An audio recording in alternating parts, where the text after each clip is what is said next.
Good morning, assalamu alaikum, and welcome everyone with us today. This is the International Islamophobia Studies Research Association. We're calling it soft launch. This is one of a series of events that we hopefully will be conducting in this year and the following years. Just to give an introduction to the project that we are undertaking, which is ISRA. ISRA has been in the work for, I would say, a couple of years, if not more. But in 2019, there was a gathering that took place at UC Berkeley in our annual Islamophobia conference that takes place at Berkeley. This was the 10th annual international conference. And at that point, we have decided that in the following year, it will be under ISRA. Our dear colleagues, Jasmin Zine from Canada and Salman Sayyid from Leeds University, we were engaged also in an application for a grant. And the grant was not successful, but the work was very successful that got us to get this organization up and running, which shows and really points to the arrival of a complete maturity to the field of Islamophobia studies as a field of academic research and a specialization. We don't want to get into a conversation when did the Islamophobia starts. We could go all the way into a series of going all the way into a long history, but in essence, each region, each different country, and as well as different experiences can locate Islamophobia in a particular historical trajectory. And this is why the reason for this association to bring scholars together that are engaged in the most up-to-date research and to formulate our work in that sense. I want to share with you the mission and vision of ISRA. So at least we will be all on the same, at least landscape. So ISRA is the International Islamophobia Studies Research Association. And our mission, or our vision first, ISRA will form the global architecture of the field of Islamophobia studies. In the Islamic tradition, the Arabic acronym for this academic association referred to the nocturnal journey leading to knowledge and spiritual insight, known as ISRA. And the chapter 17 of the Quran refers to this episode. As an interdisciplinary scholarly network, ISRA draws on this meaning in the development of a global caravan dedicated to mobilizing academic knowledge that documents and challenge Islamophobia on a planetary scale. The mission of ISRA will support the dissemination of academic research and publicly engaged scholarship on Islamophobia through academic fora that will facilitate the transnational, multi-directional flow of knowledge across academia, policy and government, media, and global civil society.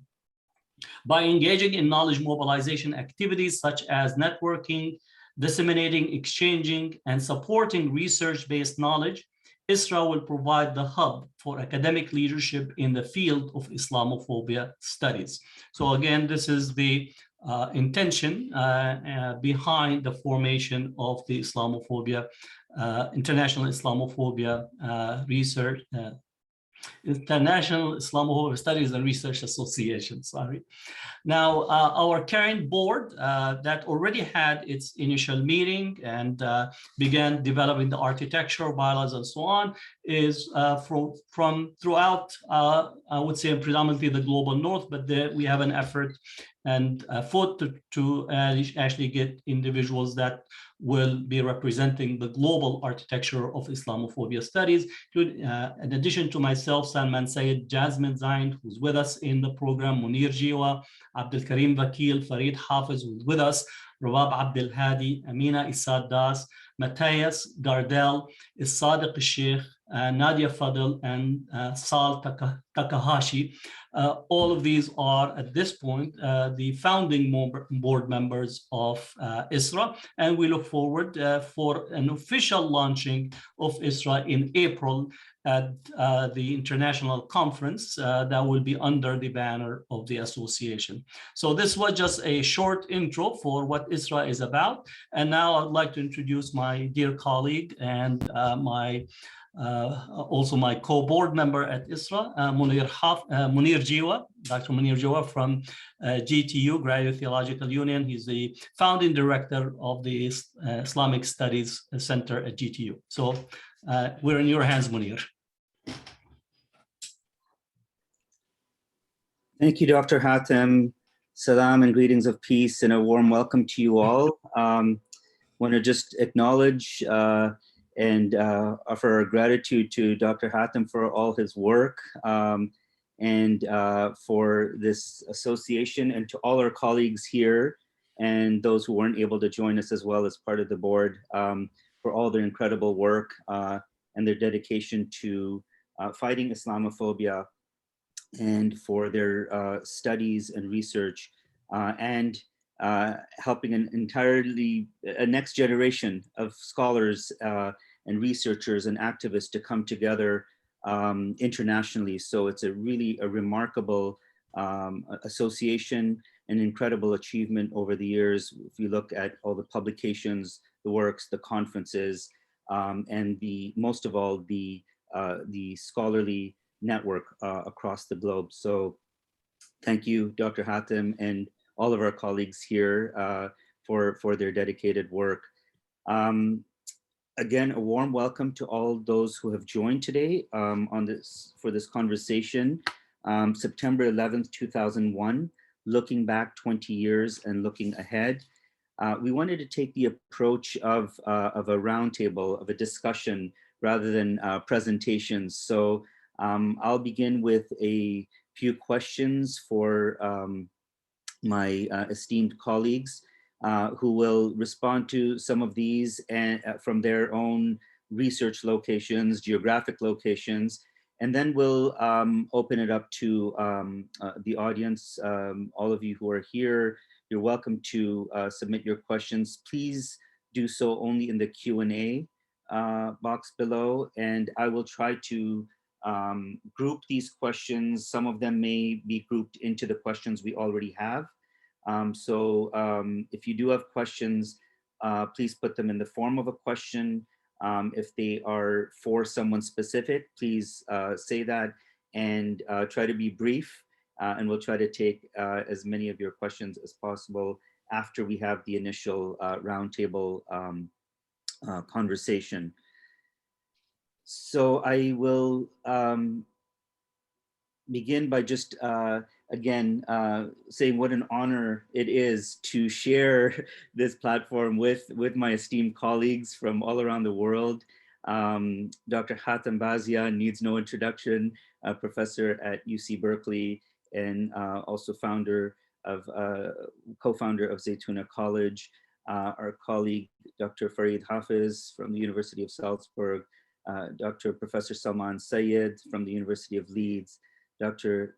Professor Jasmin Zine from Wilfrid Laurier University, and a Canadian like me who brings in incredible perspectives from Canada and beyond. I'm hoping our colleague, Dr. Rabab Abdelhadi, can also join us from San Francisco State University as well. So again, welcome to you all. We'll begin with a question, a kind of broad question of looking back at September 11th, 2001, how did it impact you and your academic work? And did the subjectivities of Muslims change, and how and in which ways, if so? So let's begin with Dr. Jasmin Zine. Thank you so much. Greetings to everyone. Assalamu alaikum. And I'd also like to bring greetings from where I am now joining you from, and that is the traditional territories of the Anishinaabe, Haudenosaunee, Huron, Wendat, and Mississaugas of the Credit here on Turtle Island. And I wanted to begin by acknowledging the colonial theft and violence upon which this nation was built, and honor the Indigenous history and struggles that persist amidst this imperial legacy. And so as we're talking about imperial legacies, this is also timely as we are looking back retrospectively and looking forward at that catalytic event of 9/11 and what it has ushered in terms of its impact for Muslim communities globally. Recently, a reporter asked me to reflect on the day of September 11th, 20 years ago, and what was I doing, that day when I heard about what happened. And in fact, my experience that day was kind of a sign of the times of what was to come.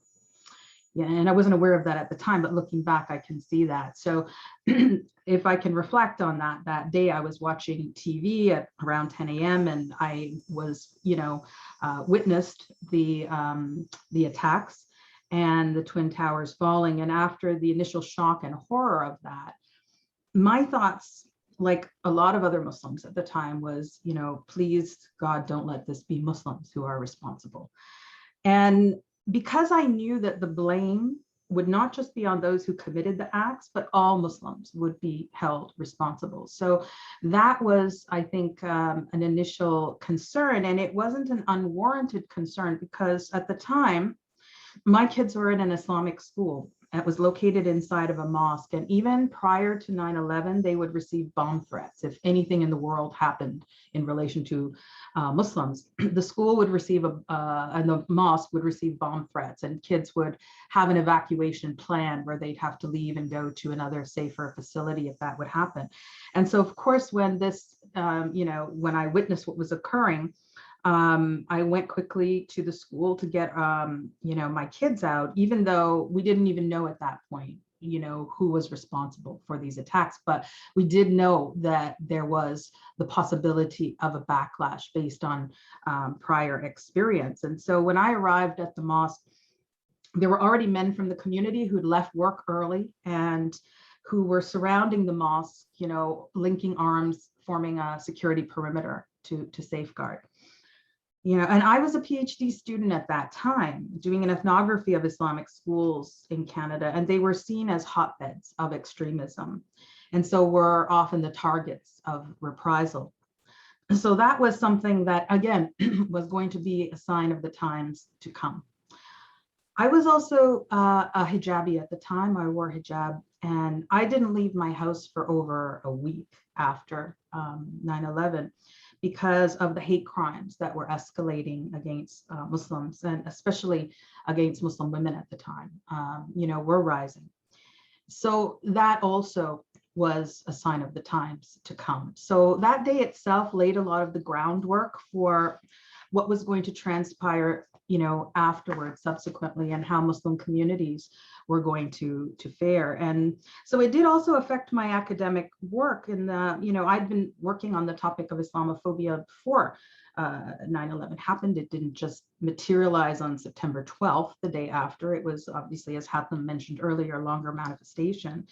But subsequent to that, these attacks in the aftermath and what we were witnessing in local and global context, the so-called war on terror and the impact on domestic securitization and racial securitization that was being ushered in, I, decided to embark on a study that would look at the 9/11 generation of Muslim youth and how this so-called war on terror, domestic security policies, and heightened Islamophobia was affecting them, because they were being socialized and coming of age at a time where they knew very little of a world before. And so I really wanted to examine their experiences of coming of age in this fraught time of global war on terror, because a lot of studies do focus on the currency of Islamophobia and its manifestations, but not as much have focused on the impact and the toll that this takes on Muslim communities, and especially youth. And so I started 6 years of field work talking to 130 Muslim youth across the country, youth workers, to examine how, all of this 9/11, the war on terror and so on, and all of the policies that this ushered in would affect them. And so I do have a book coming out in the new year called Under Siege, Islamophobia and the 9/11 Generation, that's being published by McGill Queen's University Press. And, this was an opportunity to look at, what kind of environment was created and how youth have to navigate that as this very distinctive generation, right, that has faced very specific and unique challenges, unlike others. And so the question about Muslim subjectivities also came into the work I was doing in looking at identity, citizenship, belonging, for example. And a lot of ontological shifts also took place after 9/11, these sort of post 9/11 identities and the formations that occurred in response within and against the existing pressures and challenges. So, my entry point to sort of looking at Muslim subjectivities, and particularly Muslim youth subjectivities, and how those were constituted in a post 9/11 context, took me back to the question that W.E.B. Du Bois posed in The Souls of Black Folk when he asked, how does it feel to be a problem? And so this study, that I undertook also attempts to examine that question from the perspective of this generation of Muslim youth who've come of age at this turbulent time and have a unique legacy, during this period. And so, that generation of Muslim youth have grown up under these circumstances where their identities have become reconfigured as radicals and jihadists. And they have come to serve as an iconic foil that makes the Western imperial project seem intelligible, reasonable, and just. And so I'll say maybe more about that a little later, but I just also want to mention other ways that this context has affected the research that I do as an ethnographer. So I was concerned about how post 9/11 security policies might potentially impact the ability to maintain research ethics and confidentiality. Should, my research become subject to government scrutiny? After all, I'm talking to Muslim youth who are seen as potential radicals, or, may already be part of, already be under surveillance, right? There was a lot of youth that I interviewed. We don't know who is being surveilled or under scrutiny. And so also in Canada, after 9/11, the Anti-Terrorism Act, known as Bill C-36, was introduced and raised some fears surrounding the potential confiscation of research data by government officials should anyone in our participant pool be deemed a person of interest. So given that Muslims became suspects simply by virtue of their religious affiliation and racial identities, and that there was heightened security leveled against the community, I think these concerns were not unwarranted. And so, I undertook special measures in terms of, what kind of information. We always use pseudonyms for participants, but a lot of the other data with their actual names was not kept on a computer. Paper documents were kept somewhere between me and different research assistants, so they were not in one place. So we really did have to think about our ethnographic fieldwork in different ways during this securitized context. And so it raised questions for ethnographers as to what we could reasonably promise our participants when it came to providing anonymity and confidentiality as well. So these are some of the ethical concerns that came up for me as an ethnographer as a result of this new climate and context. So I'll let my colleagues also respond. Thank you, Dr. Zine. We could have more of this in the discussion, but one of the things that stands out immediately is the kind of what you're pointing to is the kind of collective punishment against Muslims, right? And how our personal, academic, policy worlds, these all kind of come together with an entire community becoming suspects. So thank you for your reflections. Dr. Salman, if you'd like to reflect on the question again of how the events of September 11, 2001 impacted you and your academic work and Muslim subjectivities. I mean, for me, I've been working on political Islam from a lot longer than 9/11. And one of the things that I think 9/11 did was consolidate the public category of Muslim in the public sphere. Now, in different places, this had emerged at different times. So, for example, the the kind of, and I take what Hatem said about not getting into the question about when Islamophobia begins, but as a concept, it's kind of re-articulation in contemporary times occurs in 1997.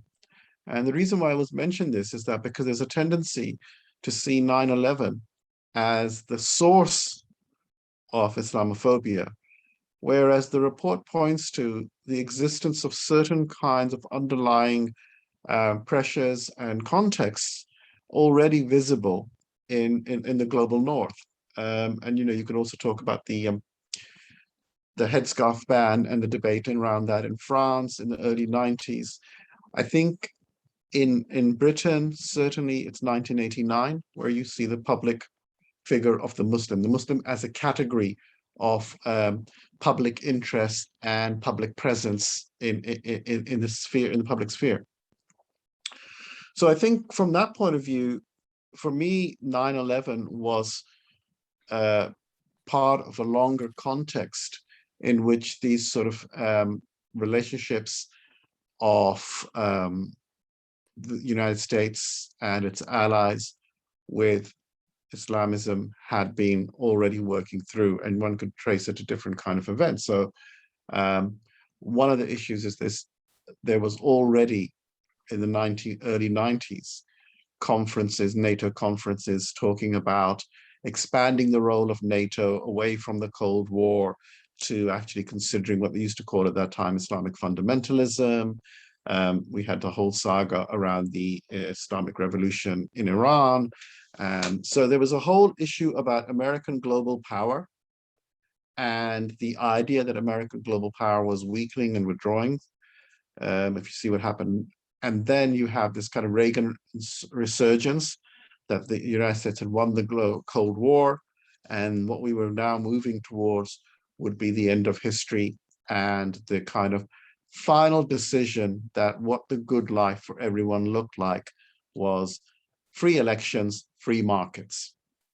And there's a kind of an interregnum between the fall of the Berlin Wall to the fall of the World Trade Towers, in which there is this sense that humankind has really come to the end of history in a way.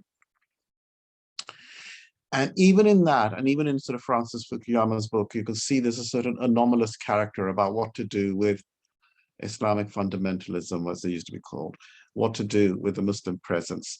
It really doesn't feel like it's in, how do we situate it there? And one of the things about the phenomenon, studying Islamism now, has been talked about and written about for at least going on to 60 years, nearly 60 to 50 years. And there is a cyclical quality to the way that most analysis works. So for example, in 94, a book comes out by Oliver Roy talking about the end of political Islam. And these are these cyclical moments that after every sort of instance, there is a kind of a rewriting the obituary of political Islam. So when 9/11 happened, all of these people who had suddenly been writing about the end of political Islam had to then go back and rethink what this would be until the next round of things. And you can see this, by the way, contemporaneously now with even a month ago, the idea that the Taliban would be in Kabul this was completely unthinkable. But it was unthinkable in very many different levels, but also the idea that there may be some, the idea was this, the whole project of the politicization of Islam had failed. It had no legs, it would not work, etc., etc. And then suddenly this happens. So I think for me, in my own work, it was part of a longer arc rather than just the immediate rupture and completely unprecedented. The thing that really struck me, and I think it's difficult now to remember this, there was a moment, and it could have been a few days, and it could have been a few weeks, I don't remember, when there was a question which was circulating in the airwaves, especially in the United States, something like, why? Why do they hate us? Why have they attacked us? And there was a moment when there were actually answers coming in, which were something different than what became hegemonic later on. So the answers were something like, well, actually, maybe you should read what the United States has been doing in the name of, of the American people in many parts of the world, etc. There was that kind of moment there. Very soon, the answer became, why do they hate us? Because we are wonderful. It became a reinstatement of the virtues of the American Republic and not the vices of the American Empire. And that became quite hegemonic, and it suddenly became transformational. So for my own kind of relation to my own work, I would say two things. One, I identified 9/11 more initially in relation to the emergence of Islamism and the contestations around that. I think it didn't seem to me immediately to be the source of Islamophobia in a sense, but certainly a crystallization and expansion and intensification that was already on the ground around the Muslim subject. And finally, I would say that what was, for me, was compelling is a phenomenon that I had been witnessing to some extent in the UK and in other parts in Europe suddenly became global. And that was the emergence of a Muslim political subjectivity, not just in Muslimstan, but also in the global north now. And I think that's the globalization of a political Muslim subjectivity. I think Jasmin talks about that kind of chain of equivalence between saying Muslim, terrorist, extremist, etc., etc. But the first part of the chain was actually saying the word Muslim. And I would say that prior to that, it was very, very difficult to talk about the idea of there being a Muslim. People were always being reduced to their ethnic or nationalist belonging. And what is very, very interesting, and some, you can see this immediately, publishers reprinting books. Famous one by Fred Halliday comes out, which he wrote about the Yemeni community. And it's reprinted after 9/11 with a title of something about the Muslim community. So it was that kind of translation from the ethnic to the Muslim identity, which I think became global, both culturally, intellectually, academically, etc. Thank you, Dr. Salman. Yes, the kind of longer arc that you've provided and the historical overview is really important, right? I mean, but I just want to restate. I think I got your quote correctly, but this is amazing. The reaffirmation of the virtues of America rather than the vices of American empire. I think that's well, the virtues of the American Republic rather than the vices of the American empire, because the argument was always that this is about democracy, and they hate us because we're democratic, because we're tolerant, we do wonderful things, and it never was the question. So this is the whole thing that always fascinated me, and it still does. Reports circulated about the rise in the sales of the Quran. And I would always wonder, why not the rise in the sales of books on American foreign policy, like William Appleby Williams books or anything like that? That's not what happened. And that means that you started looking for theological rationalities for political realities. And that, I think, was one of the markers. And in fact, we've never really lost that. So you'll see this kind of this stuff that comes out, how to fight cosmological warfare and things like that, which can really, and all of this. And the moment what you have is an attempt to depoliticize the conflict. And even in the elaboration of the name of war against terror. Well, war against terror isn't, I mean, if you think about it for a minute, and I rarely want to think about it etymologically, it's like, how would you have a war against fear? I mean, a war against an abstract noun kind of thing, it's not, you can't go anywhere. It doesn't, it's not a, terror is not an ideology. It's not a political project. And there's no end to it. And how would you know that you've actually won the war on terror, or it's come to an end, or it's come to resolve? How do you make peace with the war on terror? All of these were kind of elided with a kind of a rhetoric which looked at the time careless, but the consequences of that have been quite profound, because what it has done is remove, depoliticize conflict onto a moral and cosmological, theological plane, which is not where it's ever been. And it's and Dr. Salman, it's to your point also about the move from ethnic and national categories to the category of Muslim, right? I mean, if you can place this on Muslims and Islam, then you can say these things over and over. You can specify it as theological rather than, you know, historical, socio-political, economic, right? So thank you very much for these reflections. Dr. Hatem and Dr. Farid after that, please. Your thoughts? I'll let Farid go. We'll take a side from his perspective in Austria. All right, thank you so much. And thank you for being part of this kind of inaugural conference for our association. Well, first of all, I gotta admit that I'm quite young. And I think when 9/11 happened, You'll grow out of it. I was not even into academia, right? So I was basically, I even recall, like, I was 19 years old at that time. I just finished my high school years and entered into the university a year later. And I mean, thinking about that time, I do remember that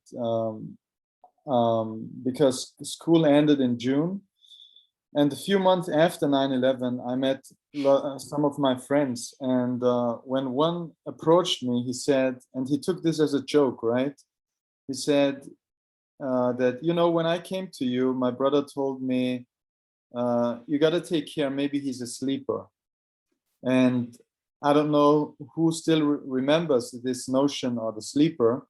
The sleeper was basically a name for those perpetrators of the 9/11 attack, which represented the idea that there were students who were in the university and they would hide their real identity, and then they would commit this massive attack on the Manhattan Twin Towers on 9/11 in 2001.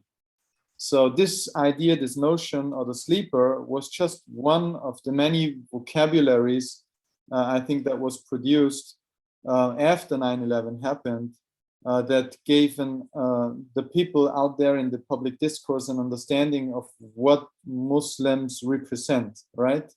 And the idea, what is represented in this idea of the sleeper is suspicion, is that you just cannot really trust them, and they might be an ultimate existential threat to our existence, our as the Western existence.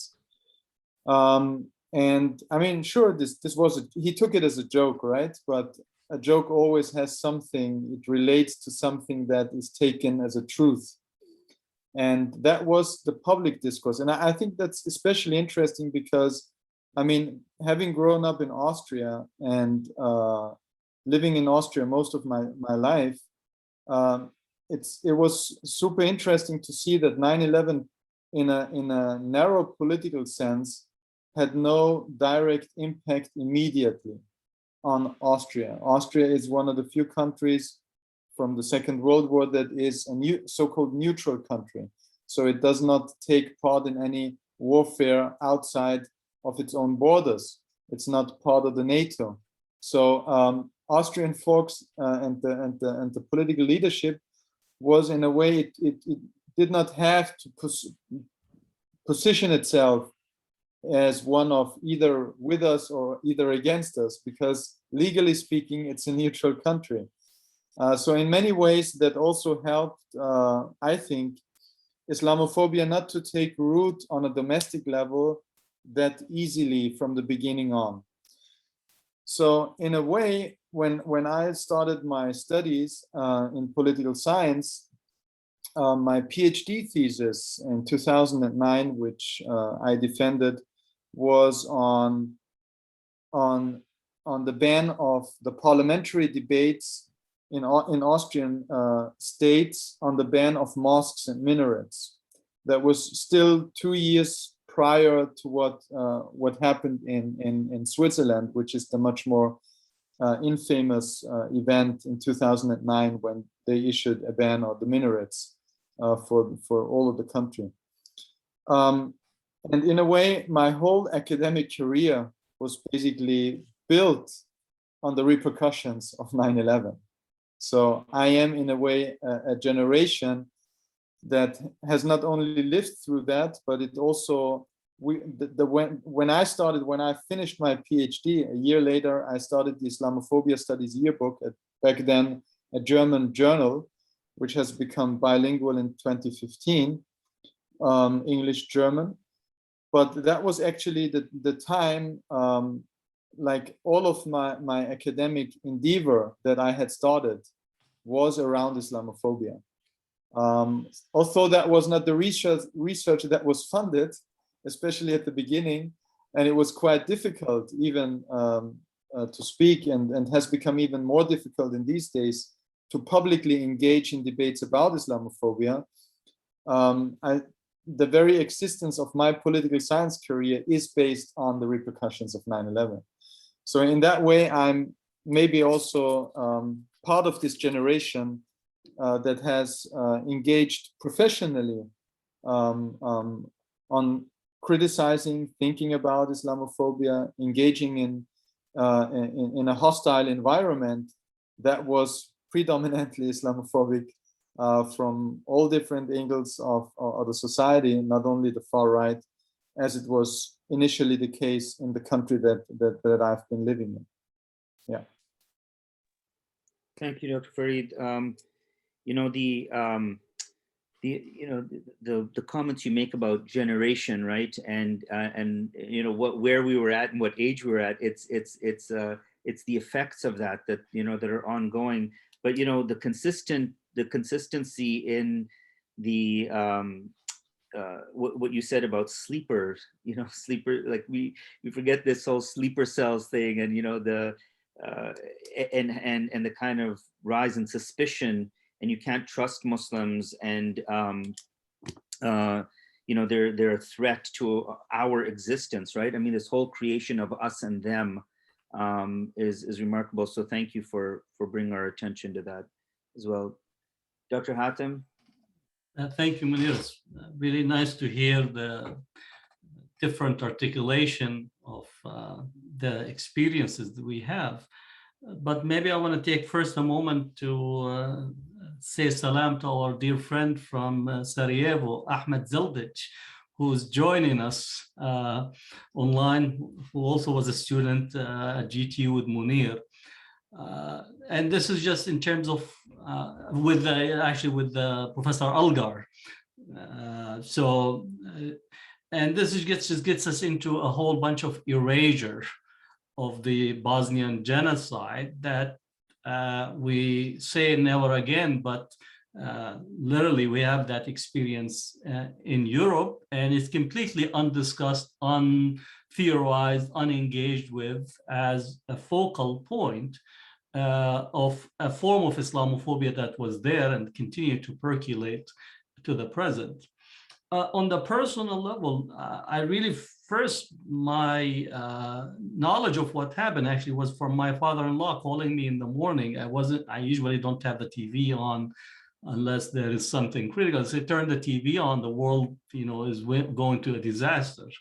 And that was around like 8:15. So I turned the TV on. You're witnessing the first attack or the attacks on the building, and then as you are watching, the two towers come down later on, or I think 9:45 or 9:30 in terms of the time. So you're actually looking in there. Immediately, I did tell my family not to go out that day because we don't know what the reaction to it will be, because immediately people were out in the streets carrying American flag and chanting USA in different places. So definitely you're seeing the immediate security issue. But I also had to go to the campus because I'm teaching that day and how to prepare for the classes.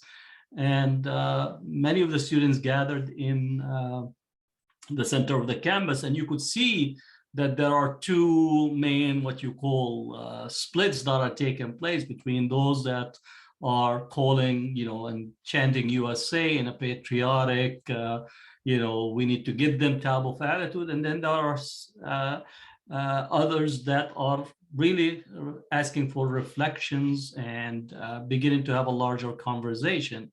And I do think that we are still in that type of framing. But at the same time, I had also to think of as a person who's in a leadership position in the community, of what is the community response, where voices again are rising to say what will be our response to what is taking place, statements of condemnation, statements of solidarity, how to articulate the community level of response, community security of their mosques. And mosques began to be subject to attack in San Francisco and other places. And then actually on a personal level, I had to remove my name tag from the door on my office because we didn't know what type of attack. And this is actually something that occurred again a few times. I had to remove the name tag from my door, especially after the election of Trump. There was a whole attempt and demonization as one of the targets, Judith Butler and others. So one recommendation is to remove the name tag from the door, as well as my class was delisted in terms of what the location is. So in here that you are immediately beginning to deal with these responses and these circumstances.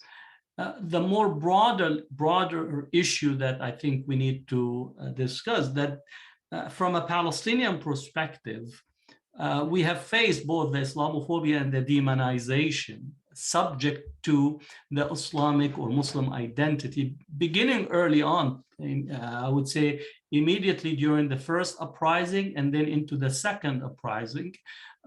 We see the shift in emphasis, and I remind people, especially as we study both Islam in America and Islamophobia, that the Clinton administration instituted what is called the Effective Death Penalty Act, which the Anti-Terrorism and Effective Death Penalty Act of 1996, which targeted Palestine activists in the United States and Palestine organization, including having a list of 26 individuals that they froze their assets and they're subject to their arrest.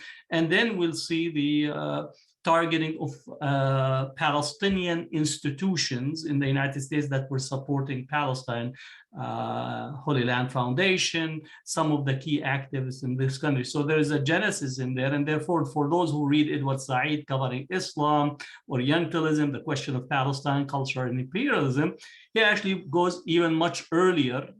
And this is the question about when do you start, right, the chicken and an egg, and how do you trace it back? So Edward Said focused on the development in 1979, which is the Iranian Revolution, the Russian invasion of Afghanistan, the question of Palestine and the 67 war. And then you trace it back, and I think in here what we need, the term Islamophobia might have a 100+ year of history behind it, but anti-Muslim animus has a longer durée. So if we think about the Crusades, we were called Saracens, right? Thieves. And it's interesting as you visit these museums in Europe, whether it's in the UK or the Louvre or the Dutch and so on, and who are the Saracens of the modern age. Then you shift into Mohammedans, and then you have the colonial legacy. So what we need is to, yes, the history of the term has a shorter span, but the animus against Muslims, an attempt to try to extract Islam out of Muslims as a form of civilization, has a long history. How academically my work has been affected, again, the whole work on Islamophobia comes out both of 9/11, but also in particular in US context. I think the campaign of Obama in 2008, 2009 brought Islamophobia into the ballot box. So in the sense of 2008, 2009, Obama's supposed Muslimness becomes a focal point for monetizing that as a vote on the ballot box. And I do feel, and I still argue, that people wanted to use the N-word on Obama. They were anti-Black on him. They really did not want to actually see a Black person make it into the White House. So they were comfortable that the oxygen in the atmosphere allowed for anti-Muslim discourse, for Islamophobia. So they use the M word as a signpost for the N word, and therefore rallying around cultural racism, and that's where you get clash of civilization becoming so much wrapped around it, and then the notion that we lost our country. So in essence, you could actually trace this, and it's not surprising that the person who led the assault on Obama, and again, this is not a defense of Obama, because Obama joined the dark side with his drones and so on, so that's not, but the fact that anti-Muslim and Islamophobia sentiments became monetized at the ballot box in American political context, we could actually trace it to the 2008. And now you actually begin to see it all the way up to the occupant of the White House, Trump, where he begins his campaign by saying, Islam hates us. Right? So that was his opening salvo for his campaign, but he was already speaking to a base that has been stoked for close to 16 years on breathing, living, and devouring the negative subjectivity of Muslims, and Muslims being used both for the global war on terror and the domestic articulation of its war on terror, including monitoring, surveilling Muslims, and so on. I tend to say always that we Islamicize the problems in order to securitize the solutions. So every time any problem that we have, we immediately put the Muslim tag on it.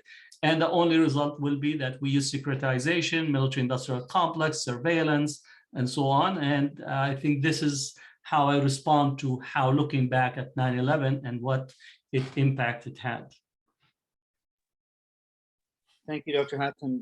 You began with, well, I'm happy to hear Dr. Ahmed Ziljic is also here. He taught for us at GTU, and I think one of the best courses we had, it was Islam in the Bosnian context. So, but you raised the question of, 9/11 as a kind of public and global marker, but the long history of Muslims in the West, right? I mean, whether it's, as you mentioned, the Bosnian context and other parts of course, Europe, or even in the Americas, the long history of Muslims in America, right? African-American Muslims right from the start, being there. And so this idea that Muslims just make it on a kind of public and global stage after 9/11 forgets that long history. And the other things you mentioned in terms of, in terms of the Patriot Act, right? I mean, this whole kind of us and them language and where you fit in, and the kind of patriotism and belonging, that kind of emerges again. And as you and Dr. Salman and others have said, there's a tendency to Islamicize and theologize the problem rather than, again, seeing the historical, political, economic context. So thank you for your reflections as well. Some of the next question we've touched on already, but if you want to expand on it, anyone can chime in. It's the events of 9/11 ushered in what is called the war on terror, and again, you've mentioned, most of you have touched on this, but how are Muslims impacted by it in the global North and in the Muslim world? So this idea even of a global war on terror, the unending war, right? So, and with a kind of fabricated enemy that can pop up anytime and be whoever you want it to be. So if any of you want to chime in and reflect on that.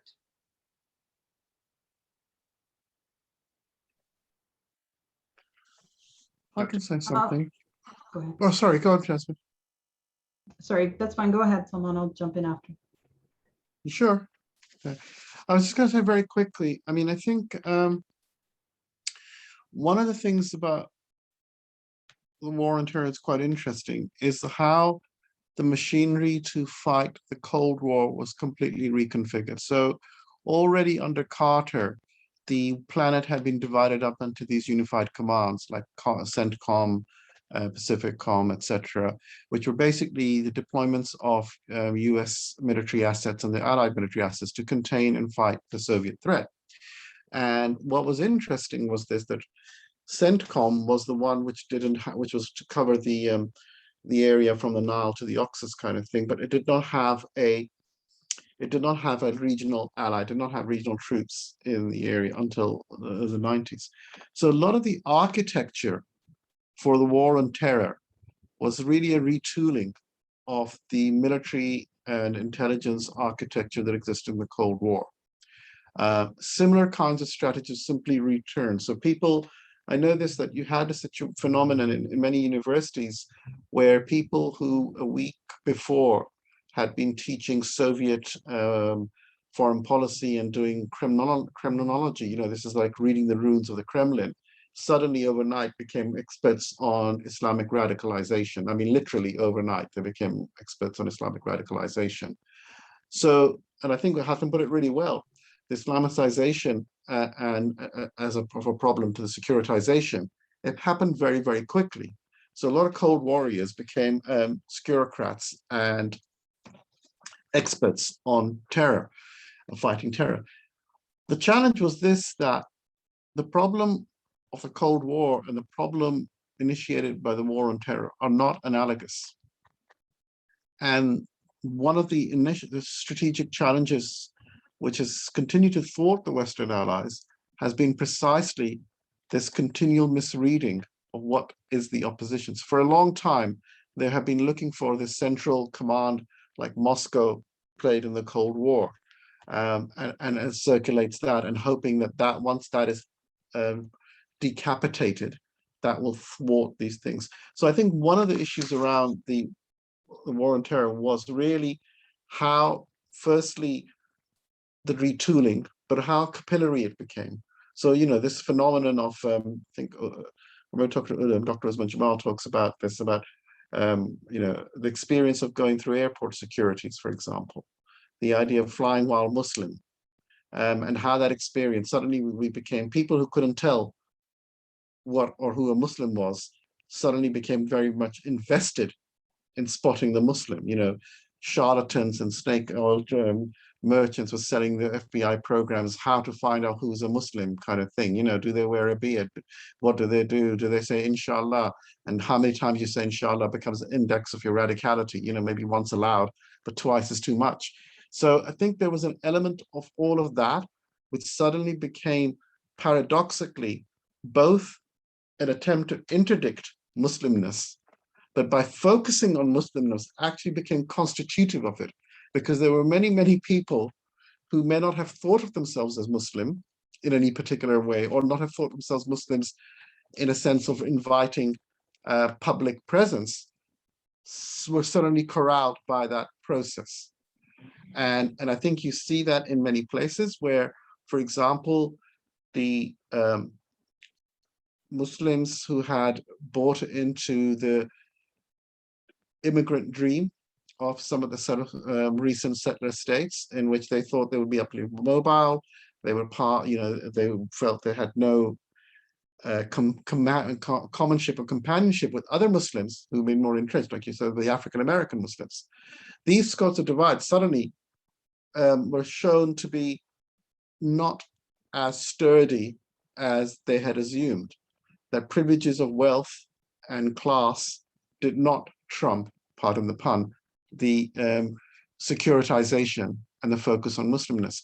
So one of the things that the war on terror is doing, and this is one of the, you know, the kind of, its paradoxes, which I think ultimately is also why it's been so unsuccessful in many ways, is on the one hand, it is doing everything it can to interdict Muslimness, and on the other hand, it's constantly constituting Muslimness. So the battle becomes not over whether they're Muslims or not, that's been lost to those who wanted to interdict it, but shaping what Muslimness would be.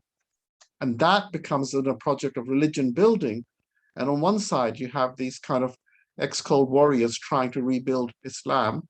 And let's not forget the American think tanks thinking about, well, we need a new Quran. And that's what we will do. We will put a new Quran for the masses. Now, there's a number of absurdities with that project. One, the idea that if you provide this new Quran, the Muslims will suddenly be transformed if you took out all the passages which were considered to be violent. Two, that a Quran made by the RAND would have the same kind of legitimacy than the Quran that the Muslim communities had been using for many, many decades, if not centuries. And three, that the hubris of that it is a kind of, nation building is hard enough.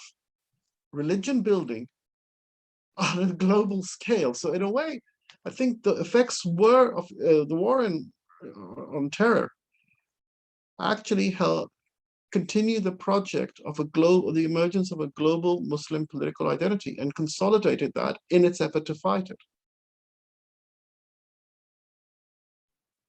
Thank you, Dr. Salman. Dr. Jasmin, you want to check? Yes, yeah, thank you. I think I want to start, in reflecting on this global war on terror, to acknowledge the algebra of violence that has taken place in terms of the 3,000 lives that were perilously lost, on that day 20 years ago, and then the 1.5 million or more globally that were taken during this war on terror. And I think that needs to be held equally in that algebra of violence. But something else became apparent in this idea of a politics of empire, that it became a lived experience and not simply a historical event to speak of, right? So in looking at it, and I'm glad that Salman opened up this conversation by looking at the larger geopolitical landscape and how it's evolved and that trajectory and the role of the sort of Muslim subject, that's been constituted within and throughout that. I also want to focus a bit on the affective registers of Islamophobia and their impact, particularly around, I'm going to go back to some of the findings of my study in the book on the 9/11 generation. And some of those are also in line with what Salman mentioned about the sense of Muslim identity and people beginning to feel either compelled into identifying as Muslim, because now that identity has become maligned and demonized, and they want to, invest in that identity to kind of take ownership of it and change that narrative. I saw that happening, as well as an estrangement from Muslim identity because it became socially devalued and because it was vilified and demonized. So people would begin to hide that identity by, changing anglicizing their names, not wearing hijab, not identifying. And so there was that sort of investment and estrangement that I started to see in the way that Muslim youth were taking up their identity. But there were a number of other kinds of affective responses. And you mentioned it earlier, Munir, around the burden of responsibility, the collective guilt. And so there's this burden of representation that a lot of youth felt in terms of, wanting to change that narrative and therefore feeling that they had that burden of responsibility to be the corrective. So, if you're on the public transit, make sure you give up your seat for an elderly person or a pregnant woman. Make sure you smile more, look approachable. Don't, be the good Muslim, not the bad Muslim. So that good Muslim, bad Muslim, divide that Mamdani wrote about really became something that was taken on board. And so there is that internalization of Islamophobia that has been very salient, I think, in these past years, in terms of how Muslims themselves, because of the securitization that has come in, you know, it's what I call the panopticon of self-surveillance, right? Where you become a self-surveilling subject, where you start to think about when you're crossing the border, okay, what do I have on me that might make me seem suspicious, you know? So if you're an academic and you're traveling, because I remember crossing the border to go to conferences, the American, AMSS, American Association of Muslim Social Scientists, like right after 9/11, and they would want to see our papers at the US border. What were we, you know, going to be speaking about? What were the nature of the views that were going to be expressed at this conference? This was the kind of questioning that we would have. And there's all these academics trying to pull out papers from their bags to show them. So there was that sense of, you know, now being far more, you know, mindful. I remember one of my participants saying that, you know, they had a children's book that they were taking, you know, she's taking her niece or something on an airplane, and it was about airplanes. And then they were like, why did we bring this on an, you know, how can we as Muslims get on an airplane with this book? We may be deplaned, you know, because simply speaking Arabic or doing math, as one person was, you know, doing a professor that they thought this was some sort of Arabic writing, and it made people uncomfortable. They became deplaned. So we have to think a lot more about our own movements and how we might be deemed suspicious as a means of survival, right? As a means of navigating these things. So, you know, I was very interested in how these became lived experiences and how, you know, and somebody also reflected on the issue of Islamism and how that has been ushered in as, you know, as a reactionary movement. And, you know, let's not forget that there is this nexus between Islamophobia and that more violent forms of political Islamism, when those groups use Islamophobia as a means to recruit, particularly youth, into their ranks, right? It became a means of recruitment and attracting, especially younger people, to that cause. And, you know, one of the, you know, I talk in the preface of my book about what brought me to this project. And one of the things that was a catalytic point for me was the fact that there was a student, you know, on campus that was a very popular Muslim student. He'd opened a group called Muslims for Social Justice, was doing all of this work. But then slowly, you know, he began to talk to me, and he used to bring up, ask me if I knew about this group called Hizb ut-Tahrir. And, you know, and actually I didn't very much at the time. I started to look into this group, and they were, you know, a non-violent sort of political Islamist group that was, you know, started in the UK and were being banned there. But they had this kind of very narrow, limited sort of political ideology, and were, you know, I was troubled that this otherwise very social justice oriented youth was going, you know, was being attracted to these narrow kinds of ideologies that were problematic. Not violent, but problematic in other ways. And, you know, that was one thing. And I started to see then how they were using Islamophobia, you know, on their in their materials to try and attract youth to these causes. So there is that nexus, that vicious cycle. You know, Tahir Abbas has written a book on the vicious cycle between Islamophobia and Islamism. And I think that is another dynamic that has come into play, you know, during this time. So. Great, thank you, Dr. Jasmin. I mean, the you know, the affective registers and the internalization is huge. I mean, you know, the kind of self-surveillance that just happens as a course of everyday life. You know, you just realize that this is part of how Muslims live. Many Muslims live, like, and sometimes you don't, you know, there's no. It's just a way of being, you know, to kind of survive, and even in the kind of generation that you're studying, who were born after 9/11, you know, this is just a way in which they've developed a kind of survival, right? Not necessarily even pinpointing it, but just as a means of survival of everyday life. This kind of self surveillance, self-policing. What books you read, what you know, if you're reading Arabic, it could be anything, you know. And it's just, these are the markers. Mm-hmm. So thanks. Did you want to follow up on that? No, I'm mindful of the time, so yeah, I will relinquish the floor to my colleagues. Sure. And, you know, just chime in, and maybe we'll you know, we'll just think about these questions in the context of course, the war on terror, but it's linked to questions that have come in from the audience as well. So maybe we'll group them as, you know, when we're thinking about this, the war on terror, One of the questions is, what's the kind of end to that? And it'll link to our sort of end question on Afghanistan. But there's that, and then there's also a question on the kind of gendered aspects of this as well. So those who want to chime in, Dr. Farid and Hatem, if you want to continue with the war on terror question. Well, maybe a very short remark on that, because I mean, we've talked a little bit about like how the war on terror created this massive armory of vocabulary that basically questioned the very existence of Muslims in today's world. I think this is really where we are, right? All this suspicion that we've talked about, and mystifying them with allegations of world conspiracy.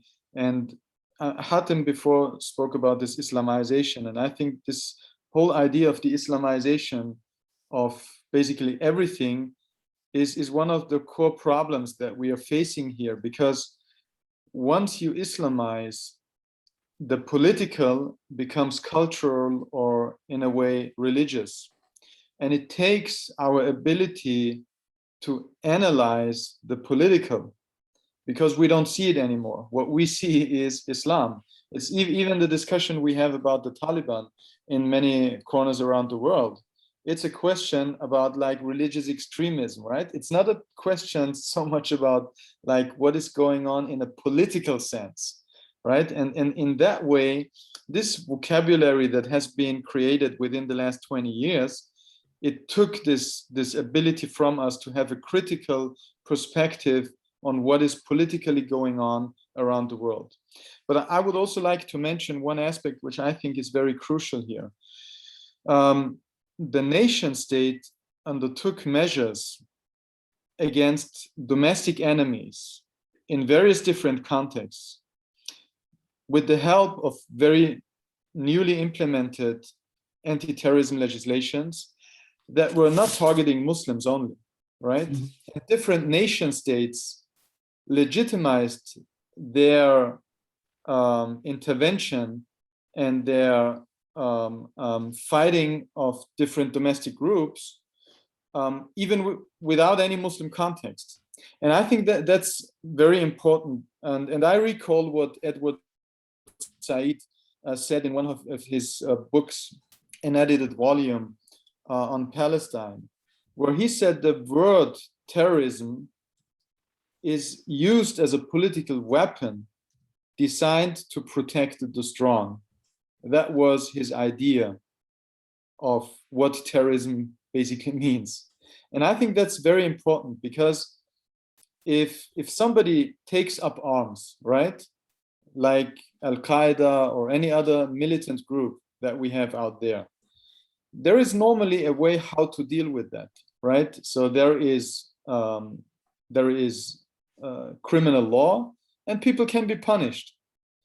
But this whole idea of creating something which is terrorism actually only helped to expand the state's possibility of intervention into the private sphere of the individual.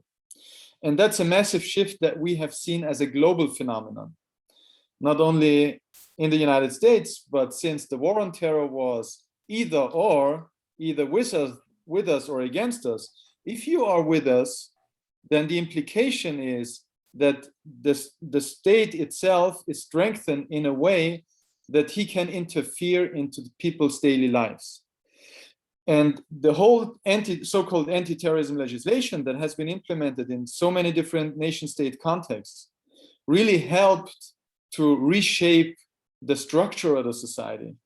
And that's something I think we always have to keep in mind, especially when we're speaking about Islamophobia, because the victim of this war on terror, the victim also of Islamophobia, is by way not at all Muslims only, right? It's really literally everybody on this globe who has been part of this endeavor of the so-called war on terror. Yeah, that's just one thing that I wanted to mention, because I think in a way also a lot of other legislations, the so-called countering extremism programs and all of this that we have witnessed since the war on terror has been organized, is that we see, like, to give you just one example, I mean, there were scholars from the political left who have been attacked by anti-terrorism legislation in countries like Germany, okay? So you can clearly see it's not anymore related really to this idea of we have to fight Al-Qaeda in a certain territory because they have attacked the United States of America. It has expanded way beyond this initial question that was at stake back in 2001.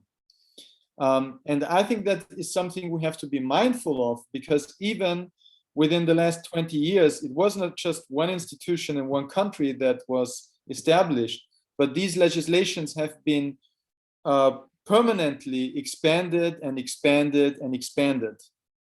And what this does with us as a society and with the nation state and its power has a huge impact on us on a global scale. Yeah, that was just one remark that I wanted to say regarding the war on terror. Thank you. If I could jump in, I want to maybe place the context, and I really like what Farid said. If we look at page 20 of Huntington, Clash of Civilization, and I hate to make him the point of emphasis, but I think it's very instructive what he writes on page 20 on his volume published 2003, Clash of Civilization. He says, unless we hate what we are not, we cannot love what we are.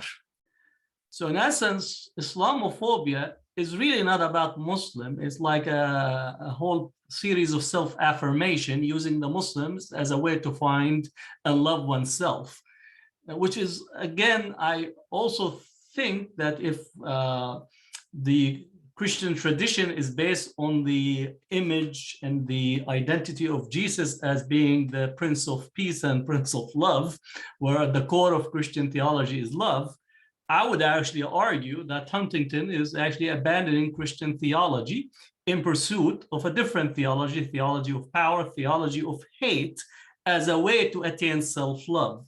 And as such, the most important dimension of that is that the Muslim is the only way for Huntington and his ilk to find self-love, because they can't find it through Valentine's Day chocolate. The only way they could find it is by bombing and engaging in war on terror. But let me take this a little bit further. Knowledge production is always connected to the configuration of power. And since I would say the collapse of the collapse and the end of the Cold War, knowledge production within the imperial structure has been connected to a configuration of the Muslim and the Muslim figure as a way to rationalize the reorganization of power and its far-reaching tentacles throughout the world. So the war on terror, rather than thinking and constantly looking for the Muslim under the bed monster incorporated, is actually the war on terror makes it possible for the military-industrial complex to recycle the tax base and the resources of the global South elite and the global North elite into a very narrowly enriched cluster of corporations and individuals in this way. So in this sense, we abandon critical assessment of what is taking place and begin to accept the unacceptable, which for me also include Muslims begin to articulate, this whole project of how to identify the good Muslim from the bad Muslim among Muslims themselves, the whole religious project, where we could actually trace where the good Muslim, and the good Muslim is if you slap him, he say thank you, right? Something that never occurred in history, but this is essentially becomes the way that the war on terror extended. And I think right now, as we are witnessing the development in Afghanistan, notice that it erased the past 20 years of structured violence, of bombing, of drone attacks, of killing, of maiming, mostly women and children in Afghanistan for sure, right? But now the image of the Taliban and the image of the Afghan becomes the way for empire to re-articulate its purpose in this way, both the liberal as well as the right wing and the center, including in this project simultaneously, which puts so much, I would say, heavy burden on us who are engaging in this type of research to navigate of how to identify and how to begin to reconstruct. I don't like to reconstruct, to reconstruct the man and woman in the global South in Muslim territoriality to be a human rather than what we are constantly as a direct target or object of the war on terror. So Muslims are not a human, they're a subhumanized category that are the object of power rather than they have their own subjectivity and so on. The figures of how many been affected by the war on terror, including just the recent article from the New York Times about I helped destroy lives, where the person said that in the apparatus of securitization that Islam was the enemy. This is again coming from the horse's mouth rather than from anyone else. So this is, at least for me, is to really go back to focus on the relationship between knowledge and power production, going back again to Orientalism and other forms. And this is what we're dealing with. I really recommend for people to pick maybe Derek Gregory, The Colonial Present, which actually focus on Afghanistan, Palestine, and Iraq, which are three countries that are still with us today, and also challenges the American or the US erasure that constantly takes place. Thank you, Dr. Hatem. You just mentioned the New York Times article. I mean, we've been talking about surveillance and securitization. So any thoughts or reflections on this piece for those of you who may have seen it? It was the Terry Albury, who was the FBI agent. There was this article in the New York Times, September 1st, called "I Helped Destroy People." And he was someone who had grown so disillusioned by the war on terror. And he went to prison for leaking, classified information. But his point was really around issues of surveillance and securitization, specifically around Islam and Muslims. So you're welcome. Can I say something? Yes, please. Munir? I think one of the things that perhaps we've touched upon, but I noticed that Hatem picked up bits of that, and I want to expand on this. One of the things the war on terror has done is spread its logic throughout the world. So the idea of helping destroy people has now got many different sites which have nothing to do with the initial war on terror. So, for example, right now, some of the most heinous attempts at genocide or the kind of liquidation of a people as a political subjectivity are probably what's happening to the Uyghurs in China. But if you look at the way that this is being justified, it is exactly, you can see the homologies between the kind of countering violent extremism discourse around the world. That's it. That's what's being used. Similarly, in India, the lynchings and the various kind of attacks, and what's happening in Kashmir, which has one of the highest ratios of security personnel to civilian population, and the kind of crushing of the Kashmiri hopes and aspirations, is being done or using the logic of the war on terror. These are terrorists. Yeah. The Rohingya. Now, one of the kind of things that I feel very guilty about, until the kind of, the outburst of flare-up of that kind of attempted massacres and ethnic cleansing of the Rohingya a couple of years ago, I wasn't aware of the way that the Rohingya had been treated systematically for decades, and using the same kind of logic around the idea of the Muslim threat, the Muslim violence. So you have these kind of things tapping into, being retranslated into the idea of the Muslim as a terrorist. And then, of course, there's Palestine. And you see the same logic going on there. So what you have is the war on terror solution to the Muslim problem seems to be a global Palestinianization. And I don't mean that just rhetorically. You can see the way that the legislation in Kashmir now is trying to reenact the legislation in Palestine, allowing, for example, settlement, allowing for uprooting of populations, etc. Similar kinds of logics are being operated in a way. So one of the things that war on terror has helped produce is this discourse of neo-nationalism, which takes the form of white supremacy in the global north. It takes the form of Hinduvata in India, and sort of Han chauvinism in China, and Burmese nationalism there. And all of these nationalisms, they all have one thing, and one of the things they have in common is they present themselves as being threatened by the Muslim. However you may phrase it, that is the heart of it. Now, normally with nationalism, they can be quite promiscuous about the enemies they have. You know, you could have a Burmese nationalism directed against, I don't know, Thailand, and maybe, you know, but the fact with all of these is that the figure of the Muslim becomes the reason why these nations feel that they're unable to be what they want to be, or how they can project themselves into the future. What is holding them back is the Muslim presence there. So that, again, is part of that logic of war on terror. And you can see this, there's no challenge to any political authority anywhere on the planet which doesn't now risk being labeled as being terrorist. I mean, Fried talked about this in Austria, he talks about it, what happened in Germany, and you can see that in a way the war on terror, and the thing that we talked about at the beginning of this talk, was how by framing it the war on terror, you depoliticize it. And the risk and the deepening of that depoliticization is the very possibility of dissent is made impossible. And without the possibility of dissent, the distinction that the so-called established democracies feel that is so central to them disappears. There is no democracy if there is no possibility of sustained dissent. And what we're seeing is the hollowing out of that democratic edifice, which has been hollow for many, many decades anyway, but now it's being ripped up.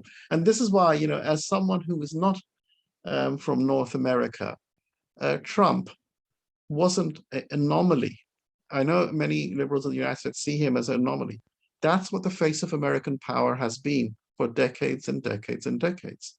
And one of the main conceits which blows up in Kabul in some extent is that the United States, Britain, to some extent France, all of them have believed that they are the engines of emancipation in the modern world.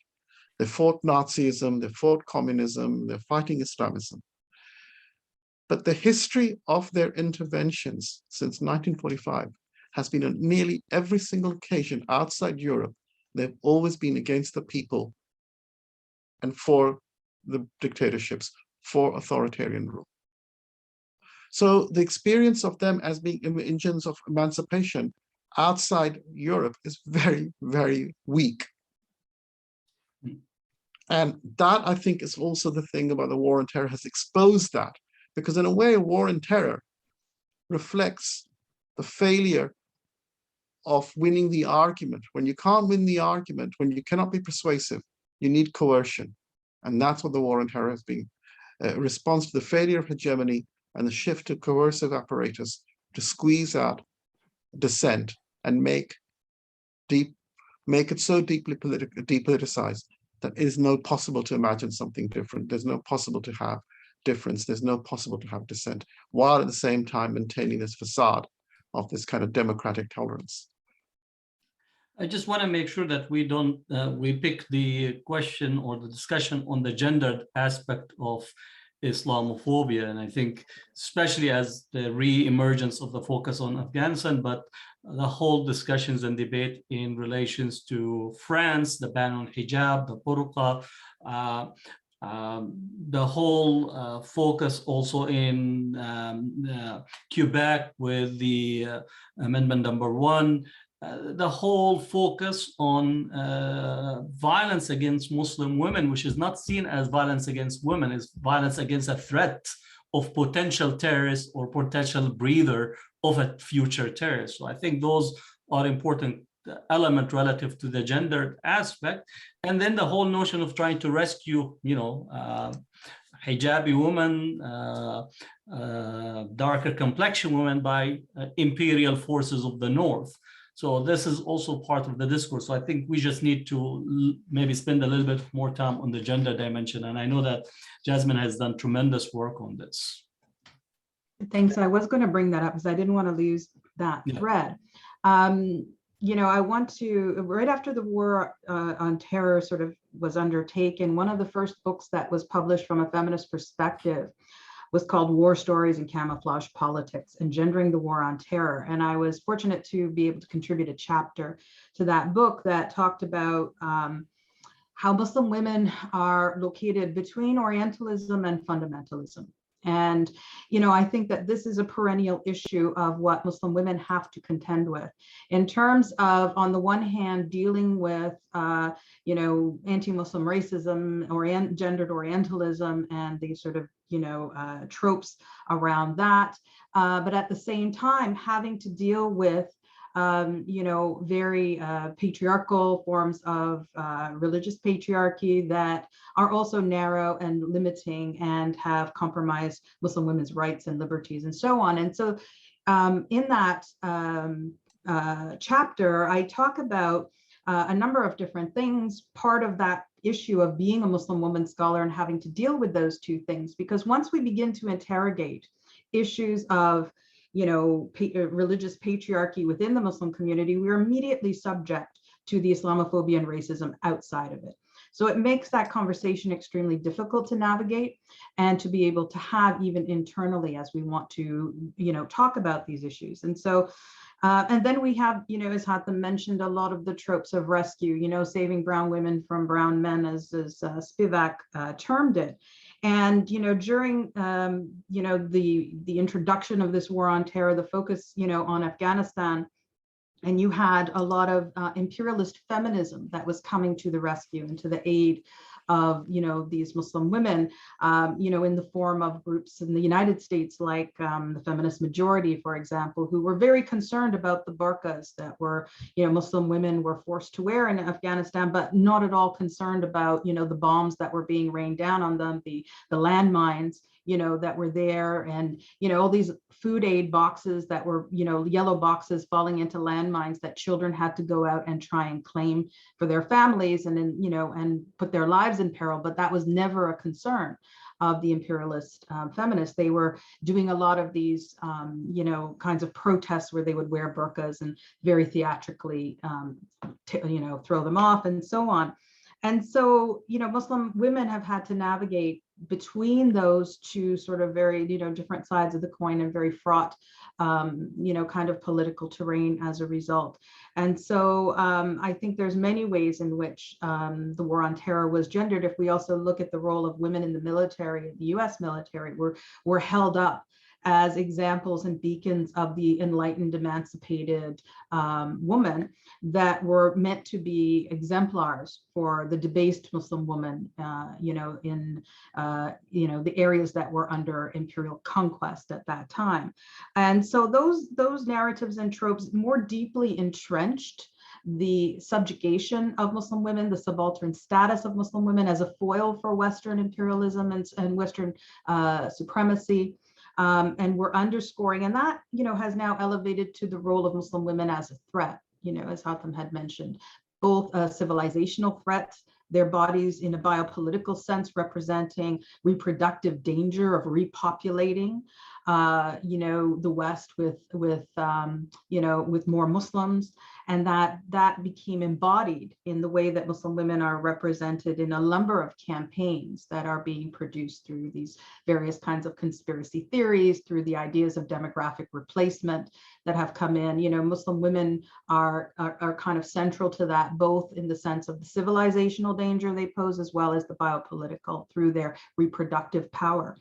So I think there's those elements that are important, but also the fact that women have been subject to, the most violent and the most deleterious effects of these military campaigns.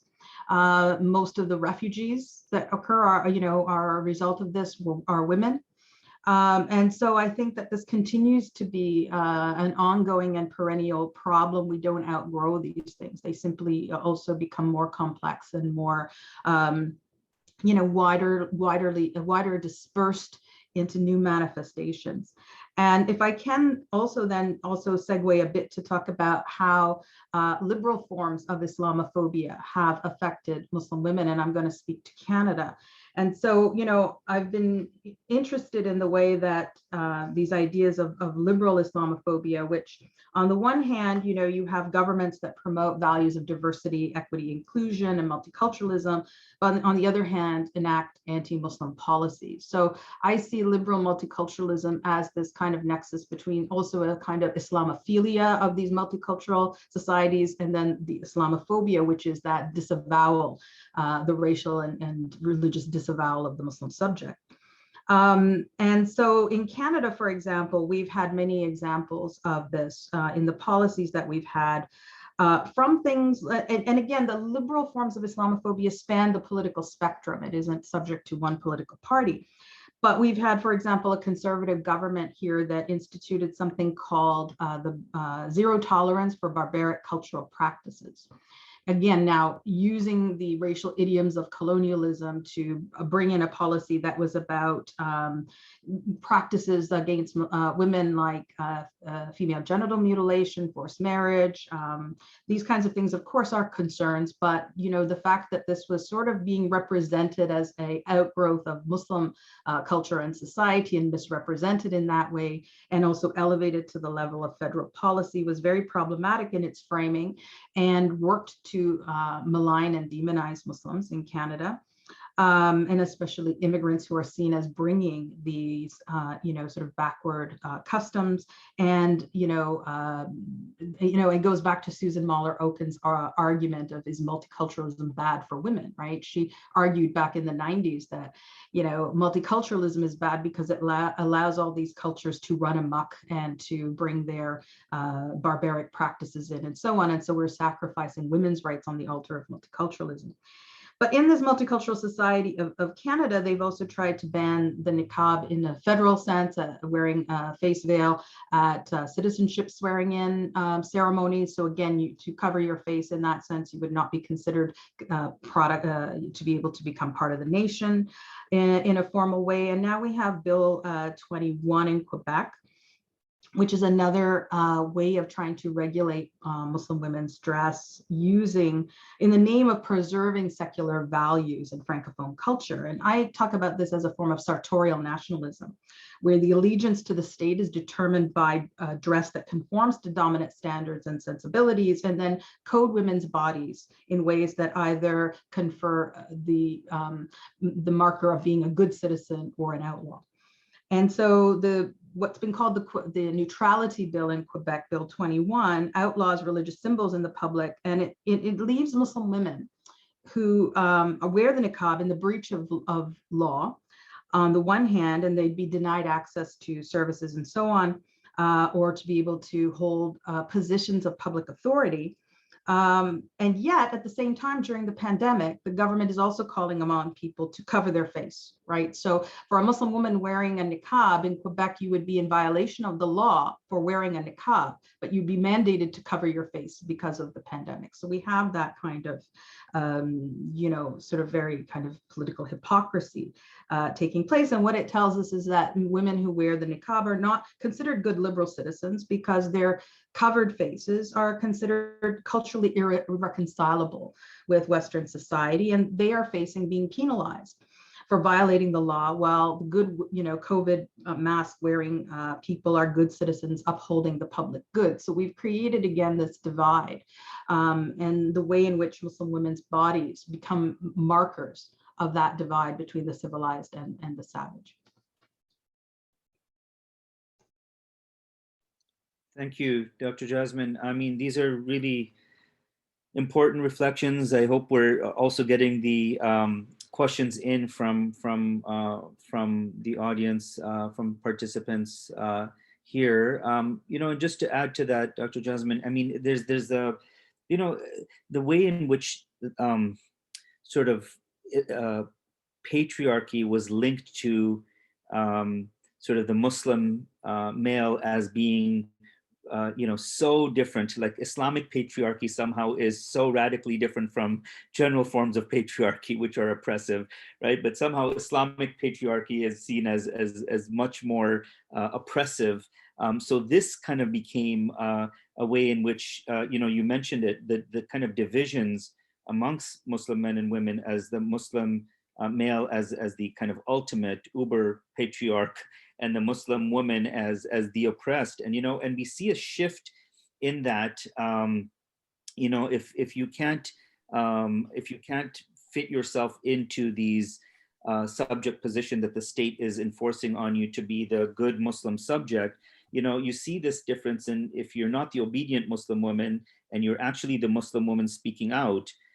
That's also a problem. Like if you take a look at Congresswoman Ilhan Omar, like as she speaks out, she's no longer just the oppressed.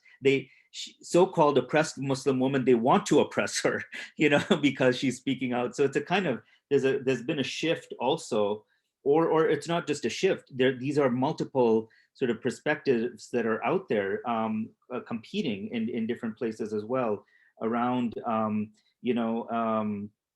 the particular ways in which Muslim women are rendered, and simultaneously the way in which Islamic patriarchy is seen as the reason for that, rather than the multiple interactions and subjectivities that Muslim women hold and are in position of, right? So yeah, I think, and a good example of that is the way that this idea of honor killing is trying to be reformulated in the law as something that is a cultural type of crime versus a form of domestic violence. And there's, that sense of wanting to see this differently than you would other kinds of domestic violence that happen all the time, or other kinds of patriarchal violence. So there's always a sense of something more intrinsic about the, kind of violent forms of patriarchy that Muslim men might engage in versus other men. So there's always that distinguishing and, sorting out of those different kinds of violence, which is, ubiquitous and universal, that women are facing various kinds of patriarchal violence. But an attempt to try and make that be a product, an intrinsic product of a cultural or religious manifestation of male, Muslimhood is something that is, they're even trying to reproduce in terms of law. Right. If I could add, not just on this dimension, I think we need to maybe problematize it in a longer historical derail relative to colonization, because again, I would say that we have modern Western colonial epistemology. I'm agreeing completely with Jasmin, but wanted to add this dimension that was set up against traditional Islamic patriarchy. So you'll get the sense, let's say in Egypt with Cromer, on the one hand, he was positing himself with the British colonial enterprise as the advocate of Muslim women liberation, while simultaneously he was either the vice chair or the chair of the Anti-Women Emancipation Committee in London. So you have this double discourse where on the one hand, you actually can engage in a colonial project with gendered aspect to it in the colony in order to actually consolidate who is the modern Western colonial capitalist development opposite the other. Now, you have also a reaction in relations to Muslim men and the Muslim aspect of it, because some of the most traditional, I hate to use that, but some of the most regressive aspect of Sharia gets to be projected out as a way of defending the society. So not only that you actually eliminate the complexity of the society itself in dealing with the one's tradition, but you actually create the reaction that then reinforces the Western colonial modern versus the Muslim traditional Sharia oriented.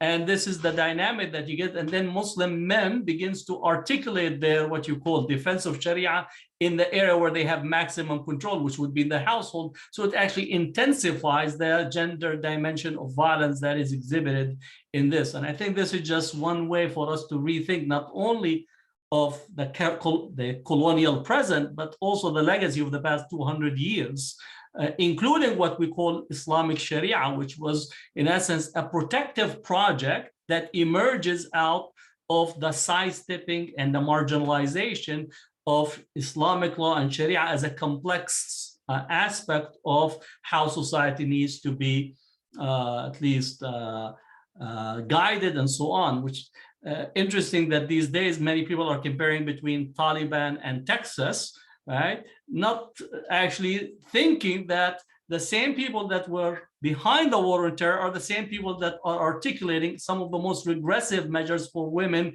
in the Western world. So again, I just wanted to throw these conversations in terms of how these binaries have been constructed and continues to be refined. Yeah, thank you, Dr. Hatem, for that. I mean, it also, reminds me of the points that Dr. Salman and Dr. Farid have made about, and that you mentioned earlier, right? The way in which this gets theologized and Islamized is really interesting, so that no matter what Muslims do, it's always linked to Islam, right? Rather than, again, the political, economic, social context in which these things are unfolding, right? So, if we just look to the Quran or to the Islamic tradition, we'll supposedly find the answers for what are otherwise politicized contexts in which we should be looking elsewhere, rather than to Islamic theology for our answers. I mean, we see this right now, even in the resurfacing of conversations around Sharia, again, that are taking kind of public stage, right? So we have looked at most of these questions. I want to ask that those of you who have joined us and who are putting your questions into the chat, if you can put them into the Q&A area, where we have been touching on most of the questions you've asked, including trying to make this a little more accessible for a more public audience, which is one of the requests, and all of us are constantly translating. But yes, it's an important point. So as we're continuing to talk about these questions that we have, and thinking about these in your particular locations, how do we think about, so one of the questions is, and it's linked to the question we were talking about earlier, in the current context of Afghanistan, how are we making these sort of links to looking back and looking ahead in this current climate? Any thoughts on that? And of course, again, there's a gendered aspect to that. There's a lot of the language around Sharia or Taliban taking over, and what does Islamic law mean, and what does this mean for women and children in particular? So if any of you want to chime in on that, please. Dr. Salman, were you gonna, or can you respond? I was just going to ask a question. One of the things that I find puzzling, and maybe other people can help me on this call, is that one of the major criticisms about the Taliban is that they are too focused on the Sharia. They want to impose the Sharia. At the same time, a lot of the kind of horror stories that are coming out of from the same sources about the Taliban are really about them doing things which no kind of understanding of the Sharia could be possible or difficult to imagine. So I just want to know what the issue is here. Is it that there's too little or too much Sharia, which is the real issue? That's just a question I have, because many of the stories are about they want to impose the Sharia, and then the question is, are they doing X, Y, Z, which I don't know whether that comes from any kind of reading of the Sharia that I or others may be familiar with. So I think that is one of the framings that I would just want to see if there's any insight or any kind of, anyone can suggest anything. It's a question more than an answer, I suppose. Yeah. Well, from what I'm seeing is a lot of the discourse that has just emerged in the past month is almost all of those Islamophobic voices that have been, in essence, marginalized are jumping back and now all of a sudden making these arguments without consistency. I don't want to accuse them to being logical, because we no longer teach logic as a structural aspect.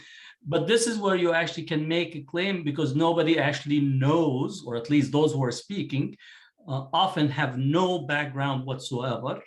They pick up from what CNN and Fox produce and basically begin to repeat the same understanding. I would argue that if anyone wants to engage on this question, an appeal to the Sharia would be one of the most sound approaches to actually insist on certain rights, whether rights for education, rights for healthcare, right for actually, again, one can argue that Khadija was the preeminent financial person in Mecca during the Prophet's time, and therefore we have enough within the Sharia to make their argument.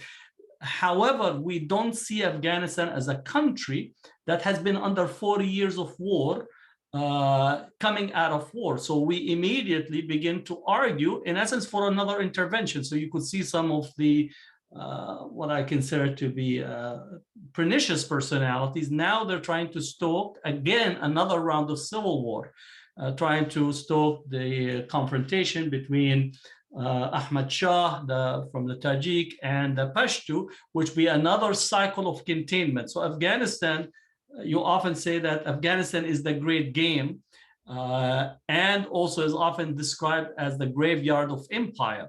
In both descriptions, the question is not about the Afghans. The great game is about Russia and Great Britain, which is no longer great, alhamdulillah, right?